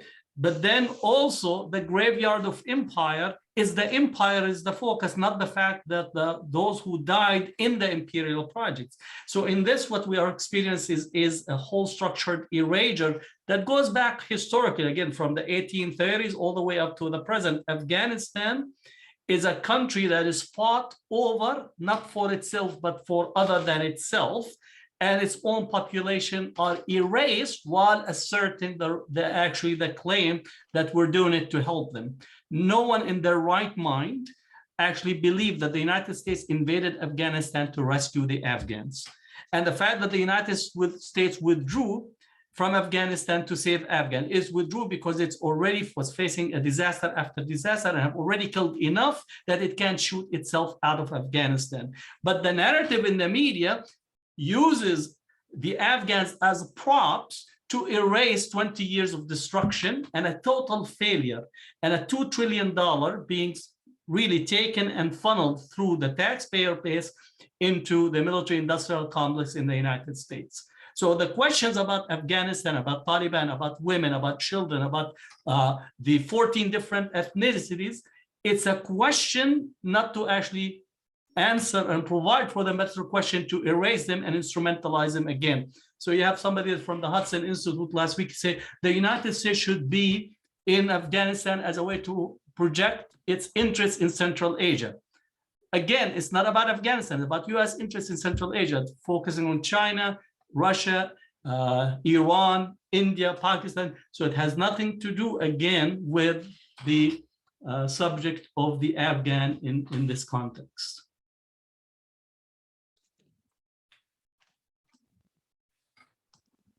Dr. Hatem, does anyone want to chime in? I think we've gotten to most of the questions, but I also want, I know we're nearing time, so I want to give each of our panelists a minute to, to close. But before that, if anyone wants to chime in on this, there's one question here that that's also around how do, our programs or our work or our studies that address Islamophobia, how do we get beyond them being mislabeled as anti-Semitic? If anyone wants to reflect on that. Yeah, I think this is a specific program that we're having in a local college where the whole attack on my participation in the program and trying to problematize the relationship that I have already written about and exposed, where 70% of the funding for the Islamophobia industry comes from pro-Israel, pro-Zionist sources.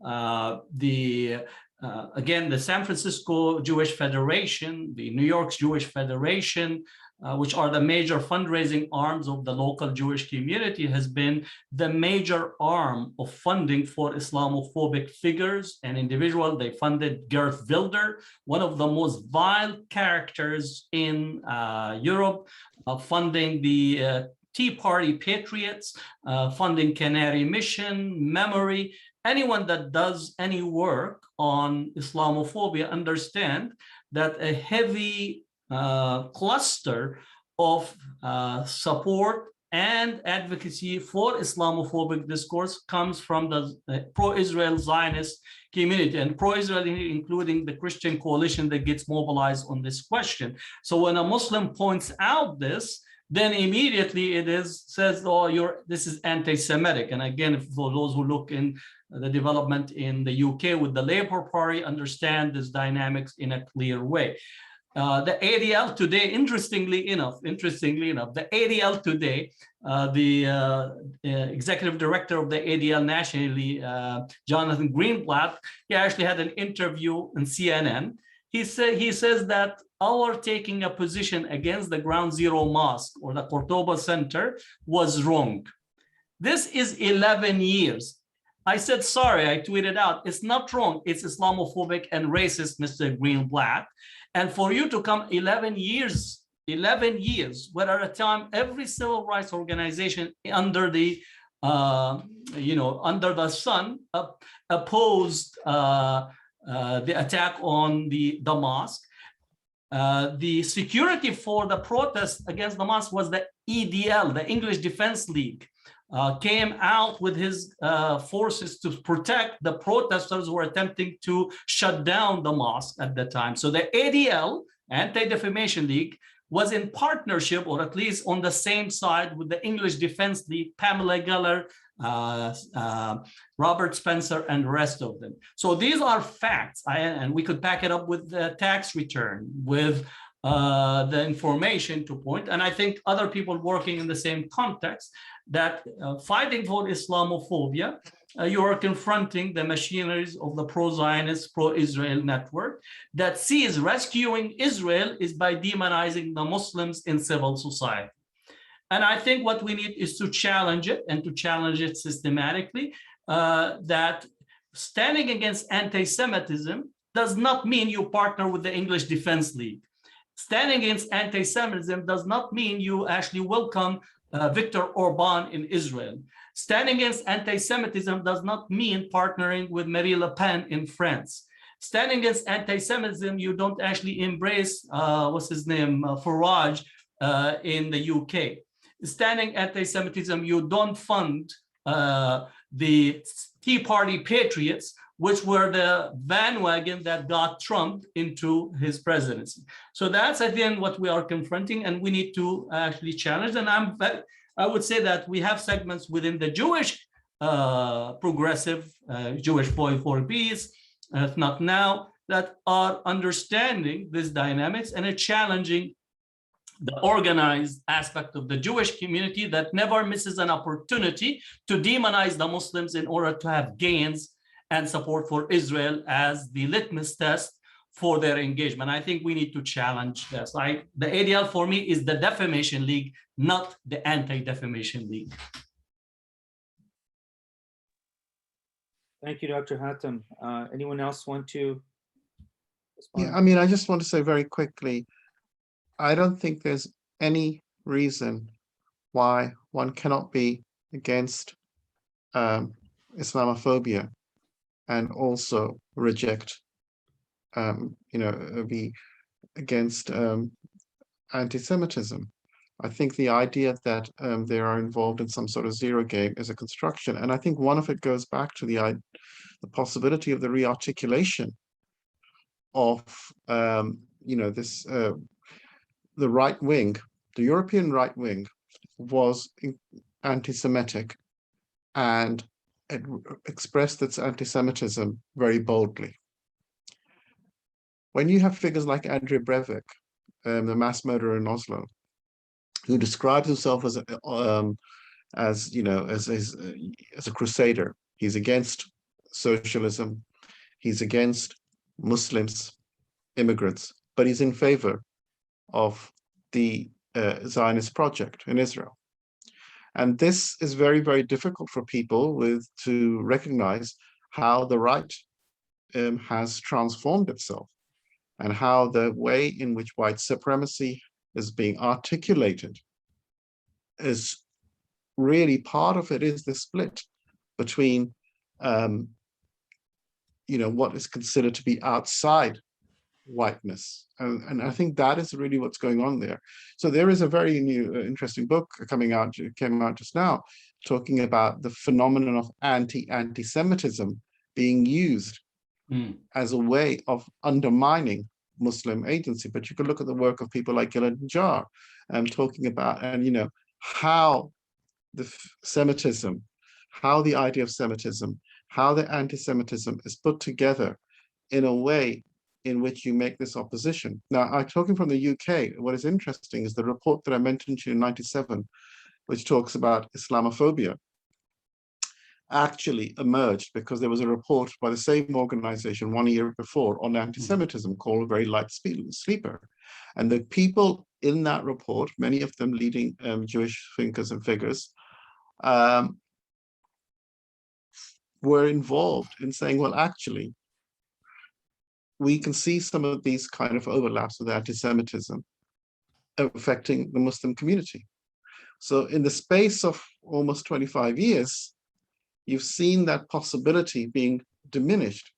But it's important to remember, as Hatem said, that there are many, many figures who have been lifelong champions and fought against anti-Semitism, who are also involved in the struggle against Islamophobia. And we shouldn't let that narrative that Islamophobia is a way of perpetuating anti-Semitism allow it to stand. So the only way to fight against this is by fighting against it, is by continually pointing out to the absurdities of that position.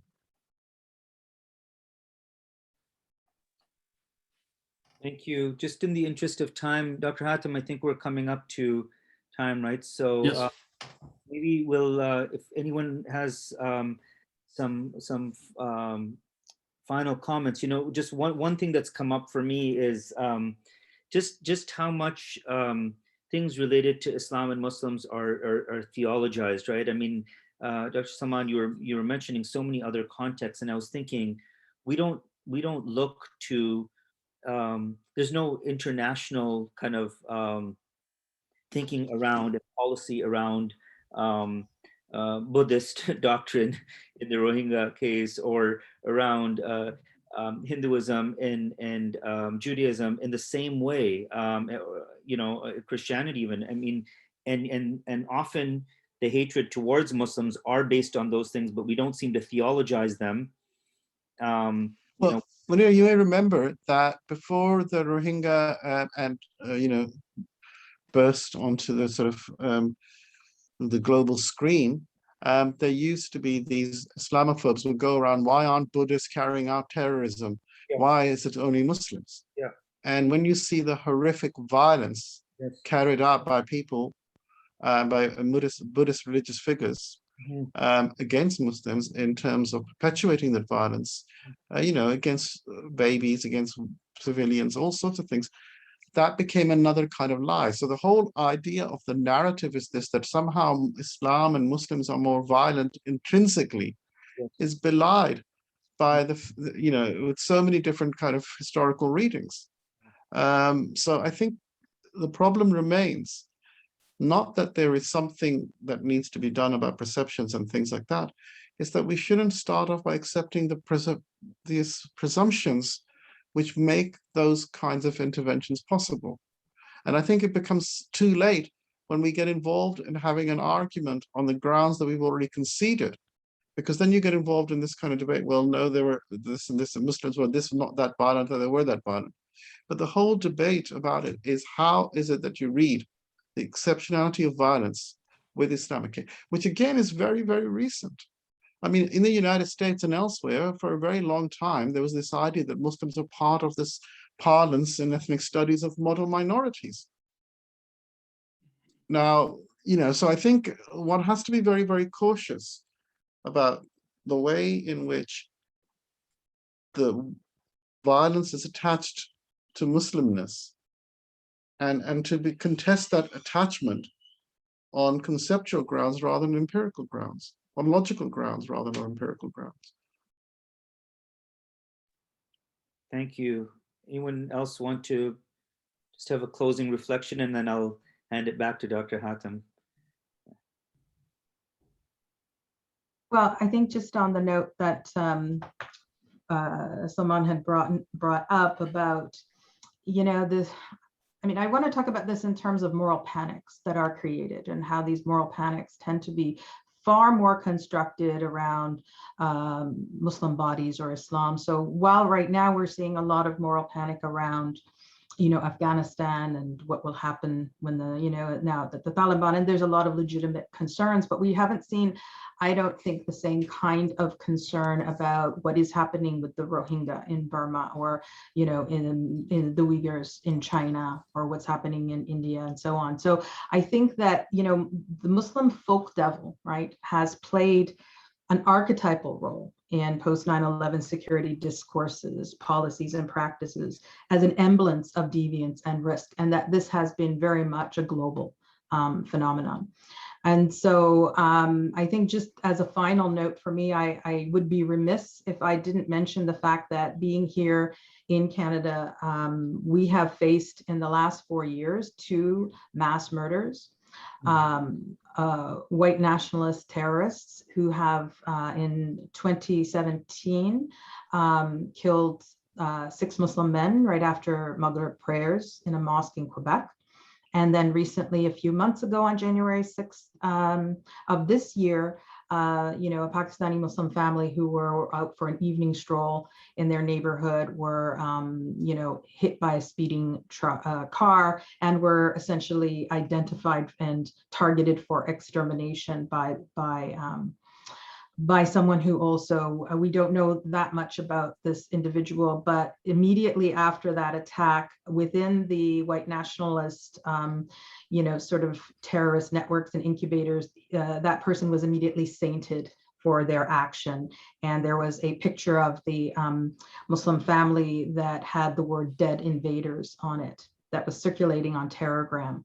And that tells us something about how Islamophobia is a global scourge. It is something that is now at epic proportions in terms of the violence that we're seeing here in Canada, in the land of multiculturalism, and so on. And so I think that it's really important. This conversation today has been important. The work that we're trying to do in ISRA to actually craft a global architecture for the field of Islamophobia studies, I think, could not be more vital at this stage. And so I just wanted to end with that comment. Well, just one very short last comment from my side.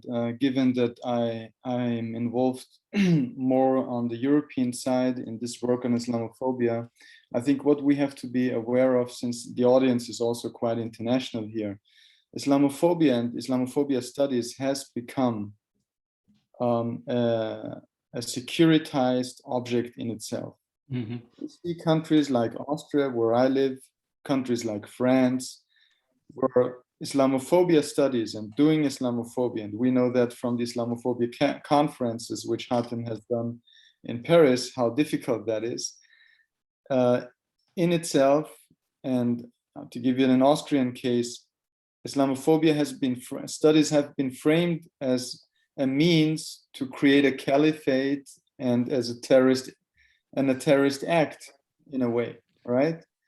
I mean, that's ridiculous, obviously, for us, but this is also part of what we are witnessing when we are challenged in our critical work by state authorities and different lobby groups. And that's also part of our story that we have to live through. And I just wanted to give this, since we are really an international institution here, also for the audience, I just want to remind us that in different areas of this world, this kind of scholarly activism that we are doing is challenged by different factors.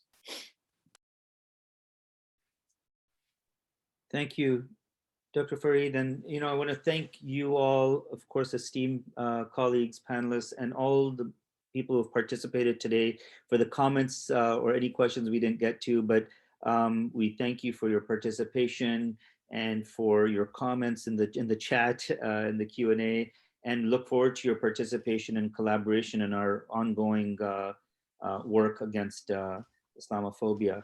So thank you again for this rich conversation and time together, and our work is ongoing. So I'm going to hand it back to you, Dr. Hatem. Assalamu alaikum. Walaikum. Thank you, Munir. Thank you, Salman, Jasmin, Farid, for being with us. And thanks all the audience that have stayed with us for the past 2 hours.